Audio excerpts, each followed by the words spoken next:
Jason Statham wasn't one for luxury shopping or idle browsing, but today was different. His sister had begged him to pick up a specific birthday gift for their mother, a delicate silver bracelet from a high-end boutique in one of London's most extravagant malls. He could have sent an assistant, but he had a rare break between filming and training, and truth be told, he didn't mind the idea of a quiet walk among people who didn't recognize him. Dressed in a fitted black Henley, dark jeans, and sleek sunglasses, he moved through the marble-floored mall like a shadow, unnoticed, just the way he liked it.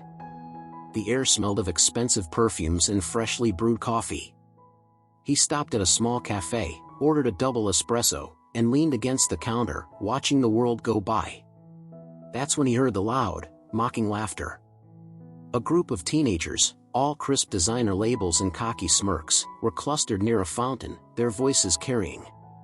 At the center was a tall, blonde kid, early 20s at most, but with the swagger of someone who had never been denied anything in his life.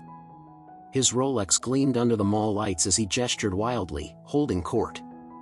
"Check out this bloke," the kid sneered, nodding toward Jason. "Looks like he's trying way too hard to be some kind of hardman. Probably a bouncer at some trashy club." His friends erupted in laughter. One of them, a lanky redhead, chimed in, "Nah, mate, more like a personal trainer for pensioners." Jason exhaled slowly, sipping his coffee. He had dealt with worse. Much worse. But there was something about the kid's arrogance, the unshakable belief that the world owed him respect, that grated on him. The blonde kid, encouraged by his friend's reaction, swaggered over. "Boy, Granddad," he called, loud enough for nearby shoppers to glance over. "You lost? The discount stores are on the other side of the mall." Jason lowered his sunglasses slightly, meeting the kid's gaze. "Got something to say?" The kid blinked, then smirked. "Oh, we've got a tough guy here, lads." He turned back to his friends, grinning. "What are you gonna do, mate? Lecture me about the good old days?" Jason set his coffee down on the counter. He had given the kid an out. He hadn't taken it. The blonde stepped closer, puffing out his chest. "You know who my father is?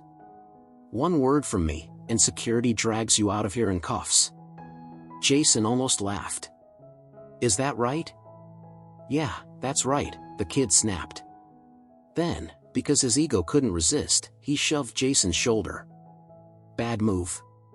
Jason's hand shot out, gripping the kid's wrist mid-shove. In one fluid motion, he twisted the arm just enough to make the kid gasp, then yanked him forward until they were nose to nose. "Listen carefully," Jason said, his voice calm but edged with steel. "You're going to walk away. Right now. And you're going to remember this moment every time you think about acting like a little prick in public."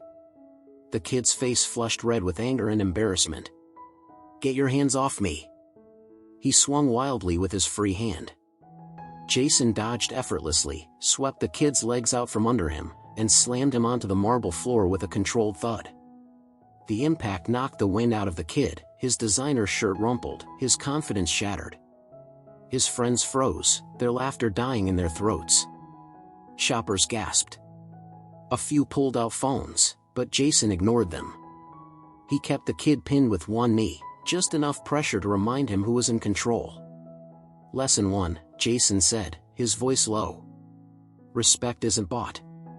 It's earned." He leaned down slightly. "Lesson 2? You don't know who you're messing with." The kid wheezed, panic flashing in his eyes. "Why, you're assaulting me." "My father will." "Your father isn't here," Jason cut in. "And if he's smart, he'll teach you some manners before someone else does." He released the kid, standing smoothly. The blonde scrambled back, his friends rushing to help him up. His bravado was gone, replaced by shaky breaths and a dazed expression. Jason adjusted his sleeves, picked up his coffee, and took a sip. The mall was dead silent. Then, from the crowd, someone whispered, "That's Jason Statham." The kid's face went pale. Jason didn't smile. He just turned and walked away, leaving the group of teens in stunned silence. Behind him, he heard the blonde mutter, "Oh my God." By the time Jason reached the boutique to pick up the bracelet, word had spread. The staff treated him with nervous excitement, and as he left, he caught sight of mall security speaking to the blonde kid, who was now gesturing wildly, but no one seemed to be taking him seriously. Jason smirked to himself. Some lessons were best learned the hard way. And this one? The kid would never forget.